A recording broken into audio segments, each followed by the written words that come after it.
Patriotic comrades, by the end of this video, you will know why one simple choice, sitting down while the Prime Minister was sworn in, exploded into headlines. Why it matters for democracy in Jamaica, and what you should be watching next. Stick around, there's one twist at the end that even the pundits missed. If you're new here, I'm Patriotic Jamaican, political analyst. I break down messy politics into the story underneath the story. Today, Mark Golding's quiet refusal to stand. Media screaming disrespect. His supporters called it courage. I'll explain what actually happened, who benefits from the spin, and how this ties to the narrow, controversial results we saw in several constituencies, including a jaw-dropping overnight flip in Kingston Central. Let's go. Mark Golding, opposition leader, PMP head, lawyer, tactician. At a high-profile swearing-in, Golding remained seated. External narrative, media and allied influencers framed it as disrespectful, suggesting PNP is petty, unprofessional, and obstructionist, while PNP supporters feel betrayed by hostile media. They want moral clarity. Should we automatically stand and applaud when an administration is accused of corruption or electoral irregularities? Be honest, if you were in Mark Golding's position, would you have stood for Andrew Holness? Yes or no? Explain your answers in the comments below. I'm reading them all. Why the seat was a message. First, we need context. Golding's seat wasn't a tantrum, it's a political message. And I'll explain the symbolism briefly. Non-violent protests, refusal to confer legitimacy, ancient parliamentary norms. So here's the 3 points that we will examine. 1. The political optics and how hostile media frames the story. 2. Concrete election irregularities that makes the point meaningful. 3. Why JLP influencers jumped on it and what that tells us about narrative control. Media and narrative. Immediately after the ceremony, biased outlets, paid bloggers, and JLP aligned influencers amplified a simple frame. Golding disrespects the office. That framing is fast, emotional, and designed to reduce the story to a personality clash. Now tie that to election court drama. Now the facts that make that seat matter. On election night, preliminary counts in Kingston Central showed the PNP candidate Steve McGregor ahead by about a dozen votes. Then the official count flipped the seat to Donovan Williams, JLP, after the final count. That overnight swing is the exact kind of thing that wrecks public trust and makes symbolic protest feel less performative and more principled. Preliminary versus final count procedure. Why margins this small trigger questions and how opponents weaponize the results. What the hostile influencers gain. If you're the incumbent party, you want to control the story. Convert a structural trust problem into an emotional, moral failing to the opposition. So the narrative pivots from why the count changed to look at this rudeness. That's narrative triage. I'll show you a detail in the Kingston Central timeline in 2 minutes that most reporters missed. It explains why the flip happened the way it did. Do you think Golding's protest was a warning shot at the JLP or just blown out of proportion by the media? Let's hear your take in the comments below.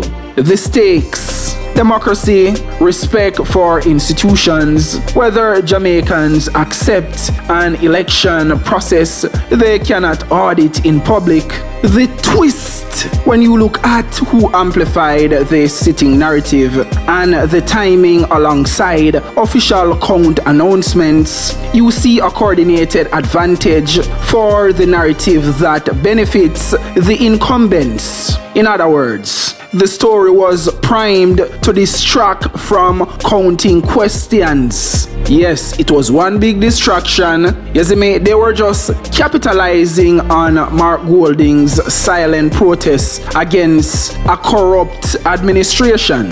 And I say, alright, we don't want them to focus on the real reason why Mark Golding has sit down in a car. If people start focus and scrutinize where Mark Golding and the PMP are say and draw that unwanted attention to things that we don't want to focus on, the best way to prevent that from happening is to spin the narrative and make all our paid bloggers, you see me, all our media biased, aligned mainstream outlets flip him sitting down as him being rude and disrespectful. You see me? Yeah man, smoke and mirrors, misdirection. Don't make it go over on the head. Remember, you know, the JLP has a communication propaganda task force, you know, where they spin and show out PR like magic. Yeah man, the JLP is one big PR propaganda machine. So what Mark Jefferson Golding did was nothing new to politics. It was all a symbolic stance Marky G take when he sit down. It was a non-violent protest. It was him announcing to the Holness administration, say, hey, I refuse to confer your legitimacy. So it was never a political tantrum. It was a political message. And Holness them get the message. Cause remember, say, meanwhile, that inauguration celebration or swearing in a guan, you know, we still talk about all of the election irregularities and all of the count jump them will just happen like that. When it make no sense, we just seems extremely suspicious. We just sus and we are saying, no man, something right here, so they had to try distract the Jamaican masses from the preliminary counts irregularities that was taking place. Because when you have preliminary versus final counts procedures with very small margins, that are going to trigger questions. And we are going to know if our opponents weaponize the results. And guess what? Holness them is very good at controlling the narrative. And the best way to control the narrative is to stay ahead of the narrative. I always say that. So him knows say him have to control the story. And the only way he can do that is to simply convert a public trust problem into an emotional, moral failing of the opposition and make the narrative pivot from why the count change overnight or why the count jump so quick or why Andrew Holness count jump so big over Paul Buchanan. Those are the things them no want people are focused on. But Paul Buchanan did a lead at this much at 84 boxes, or Steve McGregor was leading by 12 votes. Why the count changed so quick in the favor of the incumbent? So then when you look on that or question that, then when you feel look at this as disrespect, rudeness, style and craft, patriotic comrades. Style and craft, the JLP them I use under. But that is why my platform exists. You see me? So no matter how them spin the narrative, I will always be here to dismantle them weak counter narratives. Cause I know exactly what them I do. I know exactly why they do what they do when they do it. And me I go come and me I go break it down and say, oh, this is what them I do. Here's a summary of the highlights and the key points. Quick recap. Mark Golding remained seated during PM Andrew Holness's swearing in. The clip became a viral moment. Media and JLP-aligned influencers quickly framed Golding's action as disrespectful. The story was amplified on social media. On election night, preliminary counts showed Steve McGregor PNP ahead in Kingston Central. The official final count later declared Donovan Williams JLP the winner. An overnight flip that raised questions about the process. The Electoral Office of Jamaica conducted final counts under returning officer supervision. Counts continued into the days after the vote, which is normal but creates transparency pressure when margins are tiny. Is this the start of Jamaicans waking up to the corruption? Comment wake up if you agree. Let's see how many of us are here. What can you do? 1. Demand transparency from the EOJ and returning officers. 2. Follow the data, not just the outrage. 3. Share the timeline, not just a 10-second clip. 4. Support fact-checking organizations. Why Mark Golding refused to stand and why Jamaicans should be paying attention. Mark Golding was recently criticized for remaining seated during Andrew's swearing in. Biased media outlets, paid bloggers, and JLP-aligned influencers were quickly mobilized to twist the narrative, painting Golding's silent protests as disrespectful, while casting Holness as a strong, honorable, transformative leader of Jamaica. Golding's refusal to stand was an act of political courage, a symbolic rejection of the rot that has infected Jamaica. It is even more significant given the ongoing court challenges, particularly in West Central St. Andrew, where serious allegations of electoral fraud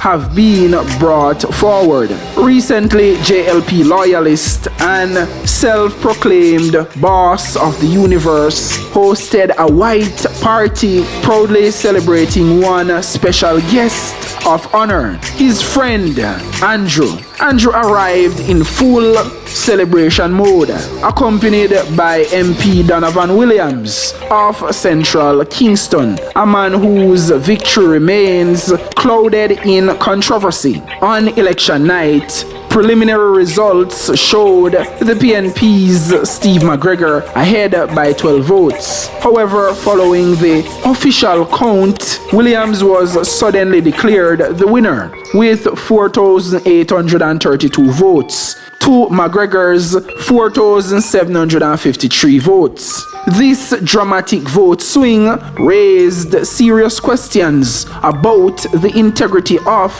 the counting process, where the margin flipped overnight without clear public explanation. The symbolic abstention of Mark Golding's act served as a reminder to the Jamaican people that you don't stand, applaud, or celebrate a man whose administration is entrenched in corruption and handpicks questionable figures solely to protect his grip on power. Rather than attack Golding, the question should be asked: why is corruption normalized, and why should anyone show respect to a system that has failed the people it was meant to serve? If you found this useful, hit subscribe for weekly deep dives where we look past the screaming headlines. Comment below, did Golding do the right thing by staying seated? I'll pin the best reply and read it in the next video. Share this video if you want more people to know the real story.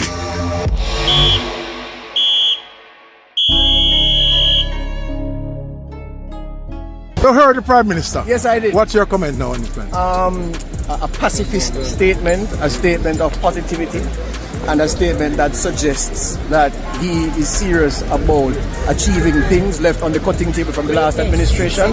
So it was a strong presentation, and he kept in a good time. Are you in agreement what they say? He has completed his task, so time for him to go? Absolutely not. That's bollock.